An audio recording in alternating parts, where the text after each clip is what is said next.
महाराज जी, आध्यात्मिक पथ पर पारिवारिक कारणों से प्रगति नहीं कर पा रहा हूँ। महाराज जी कृपया मार्गदर्शन करें। वैसे हमें तो लगता है कि ऐसी कोई पारिवारिक समस्या नहीं है जो हमें अध्यात्म से विलग कर सके।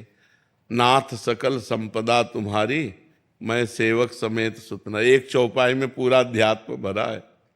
नाथ सकल संपदा तुम्हारी और मैं सेवक समेत सुतनारी। नाम जप करो, सब भगवान का मानो, सब भगवान की सेवा भगवान को अर्पित कर दो।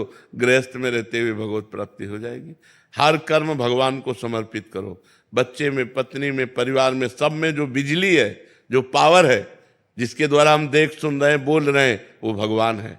सबके हृदय में भगवान। जड़ चेतन जग जीव जत, सकल राम में जानी। बंदों सबके पद कमल, सदा जोरी जुग पान।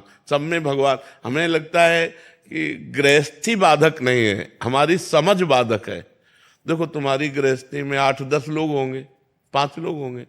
हमारी गृहस्थी में 500 लोग हैं। गृहस्थी का मतलब 5-7 लोग जहां मकान में रह रहे हो, उसी को तुम मानते हो गृहस्थी। भाई लड़का है, बिटिया है, पत्नी है, अमुक है, अमुक है।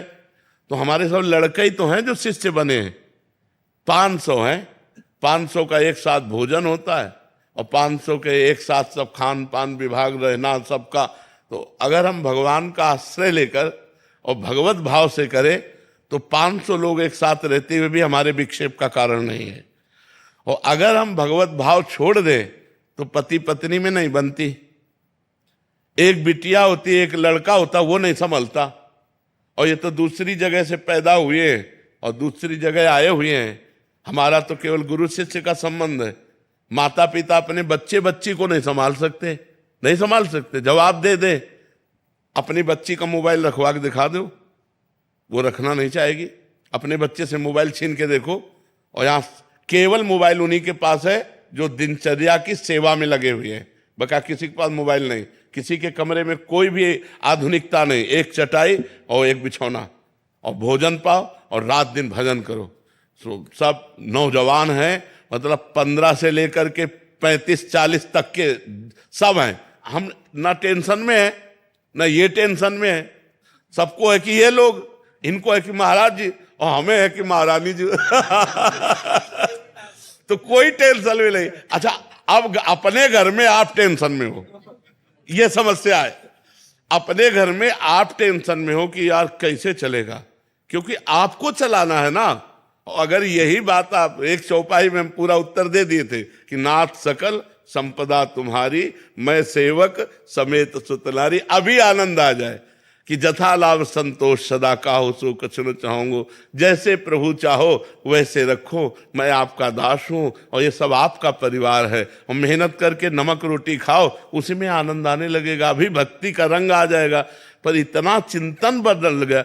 बेटी का ब्याह है तो इतना रुपया होना चाहिए, लड़के की पढ़ाई का इतना होना चाहिए, इसका इतना होना चाहिए। वो सब टेंशन भरे हो। छोड़ो टेंशन, भगवान के ऊपर छोड़ो। भगवान कहते हैं अनन्यस चिंतयन्तो माम ये जनाः पर्युपासते तेषां नित्याभियुक्तानां योगक्षेमं वहाम्यहम्। जो मेरा अनन्य चिंतन करता है उसके योगक्षेम का वहन मैं करता हूं। अगर अपना भरोसा परमात्मा में लग जाए तो आप कह सकते हो कि आप बाबा जी हो। नरसिंह मेहता जी गृहस्थ थे। बेटी का भात भरने के लिए स्वयं जगदीश्वर भगवान गए। भरोसा है। इतना इतना भात में लिखा गया था सामग्री कि वो आए ही ना, क्योंकि वो गरीब है, वो आए ही ना। तो उन्होंने पर्चा भगवान के आगे रख दिया और पहुंच गए।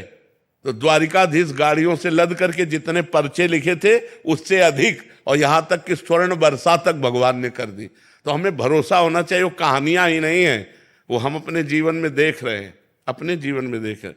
जहां हम मांग करके खाते तो कई कई दिन भूखे रहते, पर आज भगवान के भरोसे में है तो 500 लोगों की व्यवस्था होती। तो हमें लगता है गृहस्थी हमको परेशान करने वाली नहीं, हमारा चिंतन हमको परेशान कर रहा है। यदि हम ये चिंतन में भगवान का नाम बैठा लें और विश्वास कर लें तो पक्का समझो, अपने खेने का भरोसा रखोगे तो डूब सकती है, लेकिन फेंक दो हरि शरणम, अब मरूंगा, भगवान मार दो, तो पक्का ऐसी लहर आएगी कि नाव किनारे लगी जाएगी।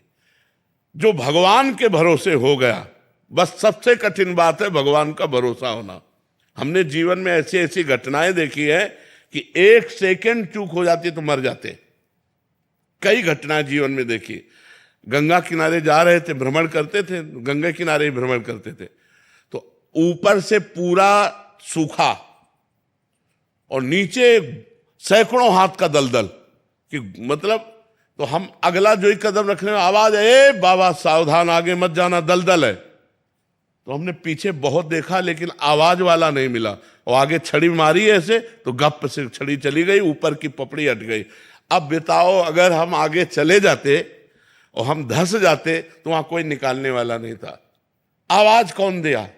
उसी परवाह। हमने बहुत देखा कि किसकी आवाज आई, लेकिन सावधान आगे कदम मत रखना दलदल है, एकदम भगवान की आवाज हुई, जैसे आकाशवाणी होती है, ऐसे कदम कदम पर भगवान हमें प्यार दुलार कर, क्योंकि भगवान का भरोसा, भगवान का आश्रय, वही हम कहते हैं आप भगवान का आश्रय ले लो, भगवान के भरोसे हो जाओ, जैसे रखे वैसे रखो। सुदामा जी को कई कई दिन भोजन नहीं मिलता था, लेकिन अपनी निष्ठा और भक्ति को तोड़ा नहीं, तो जैसी द्वारिकापुरी वैसी सुदामापुरी की रचना हो गई। हमें विश्वास करना चाहिए भगवान लक्ष्मीपति हैं, भगवान करुणामय हैं। जिस दिन उनकी दया दृष्टि हो गई माला माल हो जाएंगे। वो देते हैं तो कहते हैं ना, छप्पर फाड़ के देते हैं, कहाँ से आ जाए कैसे आ जाए कुछ पता नहीं। हमारे चला चल रही, हमारे चलाए तो जब हम मांगते थे तो हम भूखे भी रह जाते थे, कई कई दिन भूखे रहे। गंगा किनारे कौन भोजन दे जा करके, और गांव में हम गए नहीं गंगा किनारे, भिक्षावृत्ति यहीं ब्रजमंडल में की, नहीं आकाश वृत्ति से रहे। तो हम वही कहते हैं आप भगवान का भरोसा ले लो और नाम जप करो, परिवार को भगवान की सेवा समझो, तो वही भक्ति बन जाएगा, वही सेवा भक्ति बन जाएगी।